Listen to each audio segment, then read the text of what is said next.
Byron, the dust has settled a bit after a great win on Saturday now in front of the cameras as well. What were your thoughts on that particular match?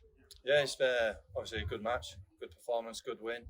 We're on a bit of a roll now. Obviously, a lot of clean sheets and a lot of wins. So yeah, the team's confident, the players are happy, so there's no better feeling.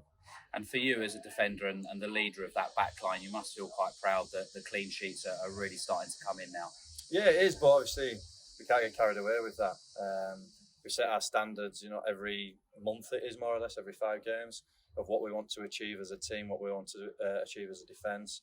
And we're hitting them targets, but we need to keep the roll going. We've got a tough set of games coming up that we need to go into there confident, but we need to make sure we put in the performances. And how are you feeling personally this season? It must be brilliant as well to have the support of the fans back. Yeah, it's brilliant. Obviously the fans have been here from obviously the start of the season, but the Grimsby game was the one where it kind of kicked off, where you thought he's getting back to proper football now. They brought a lot of fans down, the weather, everything built into it, and then obviously you come into the game against Torquay, which is on TV. It was a lovely day. The fans are out in force again, and there's no better feeling as footballers coming out and seeing a packed stadium. And it seems as if obviously the manager himself is very feet on the ground, not get carried away. You just said that yourself. Is that just the general mood in the dressing room at the moment? Everyone's really happy with how things are going, but just want to keep it going. It is, but we talk about it a lot.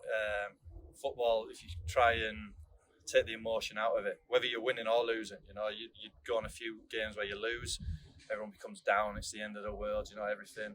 You're winning, everyone gets a bit above their stations, and we need to make sure with that ship sailing in the night, we're steady along the sea. We just keep going along, keep plodding away, keep ticking the games off, enjoy it. But as soon as we've left the stadium after a Saturday game, it's done. We're on to the next one. And as someone that's obviously played at a very high level in English football, is it brilliant for you to be able to now, as well as being a player, nurture the young players that are coming through along with the management team? The likes of Marcus Sablier, Jude Arthur's, great young players that are coming through. Yeah, it's good, and it's good for them. They're enjoying it. They're coming to a good team.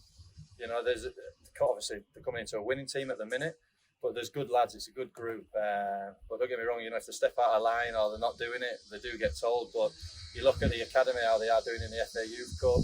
The 23s are flying as well. There's a good set of young lads that are coming through. So it's a good time for Bromley as a football club. But the manager will know when to drip them in, when to take them out. That's his job. That's what he gets paid for. But yeah, the young lads, they can't get too carried away, and also they can't get too disheartened if they are in the team and do come out of the team for whatever reason. They need to keep plugging away. Football is a very emotional game, and they need to know that things aren't necessarily done just because of form. It could be tactics. It could be maybe form. It might be to do with an injury, or there's a lot of things to do with football while you're playing. And you touch on the FA Youth Cup there. It is, of course, Cup Week, if you like, here for Bromley with the FA Youth Cup on Monday. A great win. And now, obviously, the FA Cup for yourselves, the first team as well. What does that competition mean to you personally? I've had some good times in it. Especially one year with Millwall, we had a very good run where we beat a lot of big teams, Premiership teams.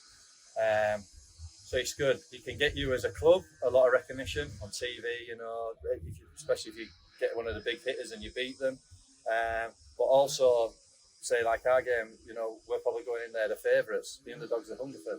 So it's their final. They've got nothing to lose. Obviously, they'll be going in there confident. There's only one league difference, but it's probably a scalp for them if they beat us. We need to go in there professional, go in there, win the game.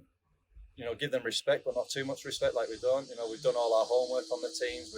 Like we do with everyone. We've done the same for them. We've watched the videos of them. We've seen their strengths, their weaknesses. So, we're not underprepared. We're not taking them lightly. We're going into the game confident, but we know we've got a job in our hands. And you talk about the support of the fans and how important it's been. There is a supporters coach going to Hungerford as well, and it's going to be all the same tomorrow. It's going to be important, isn't it? Massive. Like I say,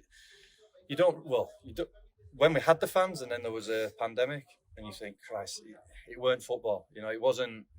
It was enjoyable, but it was just different. It was like pre-season games, like friendly games. Now the fans are back. It's proper football.